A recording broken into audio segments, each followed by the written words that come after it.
Army raids Abuja.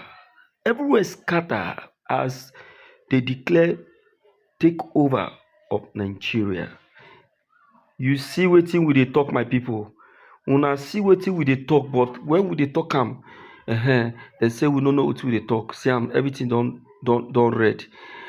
Even the Sultan of Sokoto, Sultan of Kano, also came out to speak about this, warning Nigerian government, warning Tinubu and all and sundry to be careful, because as it is now, Nigeria will be getting it very, very hot once the military declare this very takeover. Politicians are no longer are nowhere to be found as we speak in Abuja.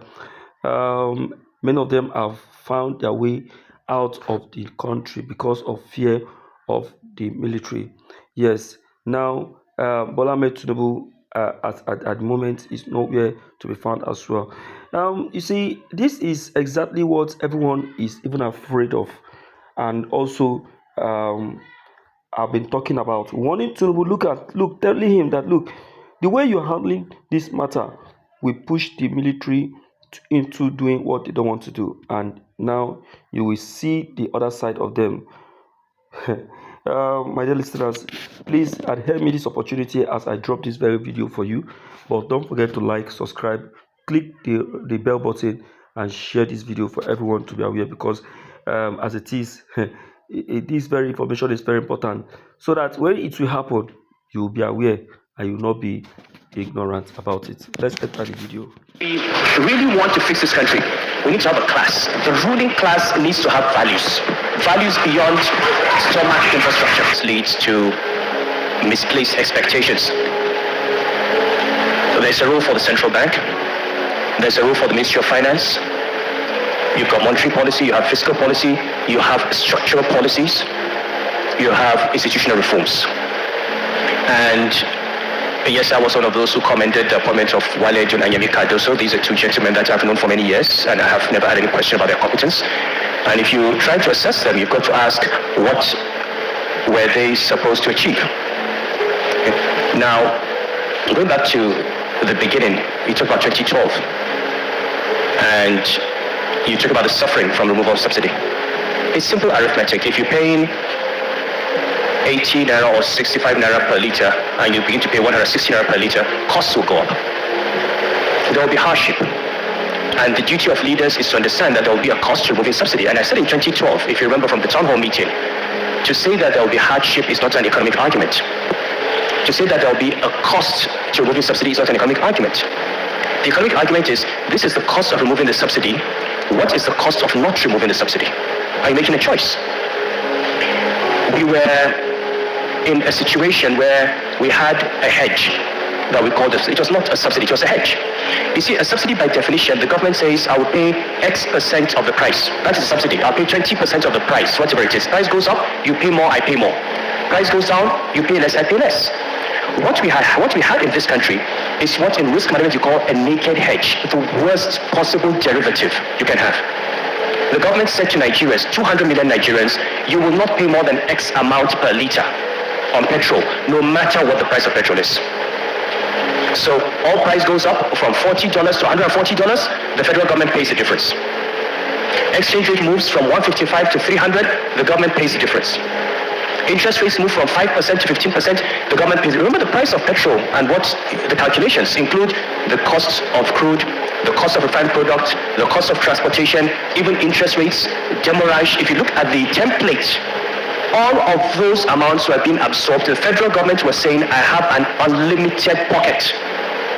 So we moved from a point where we were using revenues to pay subsidy, to where we had to borrow money to pay subsidy, to where we had to borrow money to pay interest on the borrowed money. We had become bankrupt. Anyone who takes a naked hedge ends up being bankrupted, especially with a commodity where you don't control the price. So this was the point in 2012. Now, if Nigerians had allowed the Jonathan government to remove the subsidy in 2011, that would have been pain. But that pain would have been a very, very tiny fraction of what we are facing today.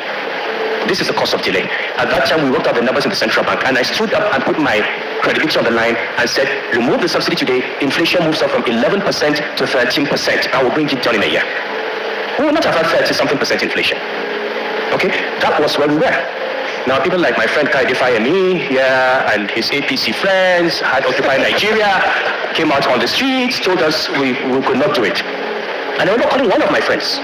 And this is, we should talk about these things because it's important. There's a kind of poetic justice. That it is actually the people who led the Occupy Nigeria movement who ended up seeing the problem, inheriting the problem, and having to do it. I remember calling one of my friends at that time and said, look, one of my closest friends said, you know that what we're doing is right. He said, yes, I know. I said, why? He said, well, I'm in opposition. My job is to make the government look bad. You know, you are the governor of central bank, you go and defend your government. Just politics. And you know, the only reason the government compromised at that time, maybe we should know this, the only reason the government compromised and did 50% to 100% was Boko Haram. Because there were thousands of Nigerians on the streets in Lagos and Kano and Kaduna and all that. At the time when we had suicide bombers in the country. And there was a fear, if one day one of these suicide bombers goes to these Nigerians and explodes the bomb and you have 200 corpses, it will no longer be about subsidy. So you have to give President Jonathan the credit. He was determined to do it, but at the end of the day, the compromise was made, okay, to save Nigerian lives. Now, what has the central bank achieved? The central bank's role is to provide stability. The central bank does not deliver growth. It does not deliver employment. It provides an environment that is conducive to growth. Okay, now, and the central bank has achieved it. You don't want inflation moving from 10% to 15% to 20% to 25% because, as I said a few weeks ago at NESG, Nigerians don't realize that we were on the brink of hyperinflation. Beyond a certain rate of inflation, it becomes runaway inflation, you can't control it. You buy rice in the morning, by the time you come at 12 noon, the price has changed. By 4 p.m. it has changed. This is what happened in Zimbabwe, it happened in Venezuela, it happened in Argentina. We were heading for Nigeria, we were printing money like there's no trouble. We're heading for Nigeria, we're heading in the direction of Zimbabwe under Mugabe, or Uganda under Idi Amin. So inflation has been reined in. The runaway devaluation has been stopped. Yes, we're at 1,400. Nobody wants to know at 1,400. But it's better to know that it will be 1,400 for the next 6 months, 8 months, 10 years, than to think it's 1,400 today, 2,000 tomorrow, 2,500, which is really... So the central bank's job is not to give you a strong naira. The central bank's job is not to give you low prices. The central bank's job is to reduce the volatility in the price level. And so when you assess the central bank, you've got to see what has it done. Have you reduced volatility inflation? Have you brought it down? We're going to bring it down to single digit on your way. There's still a long way to go. Okay, I would like to see inflation come down to under 10%. It will take time, but in terms of stopping it from runaway tax, exchange rate volatility has been reduced. Now on the fiscal side, I will talk about tax reforms. Those reforms, the Tax Act only takes off next year. So we must remember that before the tax reforms have kicked in, we have increased government revenues. We have brought down debt service ratios from 100 and something percent to about 40%. Okay, so on the revenue side, you've got to give the finance ministry credit for what it's done. Now, is there more to do? Yes. And the way, where the problem is what Adedo has mentioned, is the expenditure side. Yes. Okay, the quality of spending.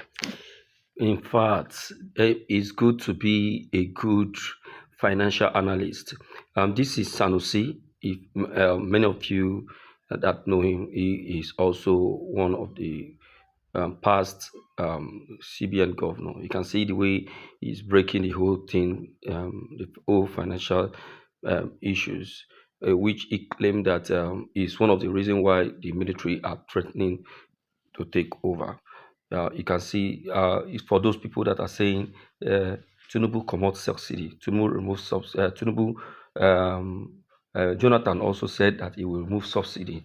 Now, so Tinubu has also has decided to do what Jonathan decided to do, but refused to do it. So why are we complaining? So Nisa has gone far to give you his own opinion, saying that I didn't mean they have allowed Jonathan to remove this very subsidy then. It would have gone a long way to help save Nigeria, but because Jonathan's own removal of subsidy wouldn't have been this kind wouldn't have been this highly heated like that like that of Bola Ahmed Tinubu.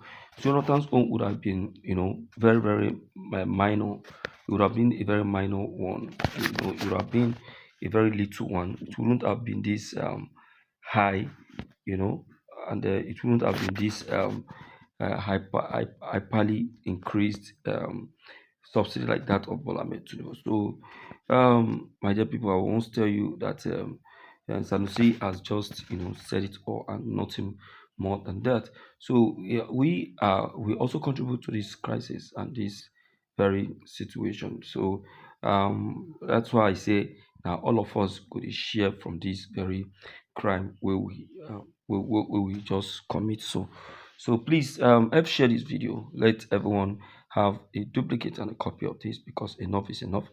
And again, to save yourself, help to share this video so that we will not fall victim of anything that may happen if the military decide to take over. Thank you.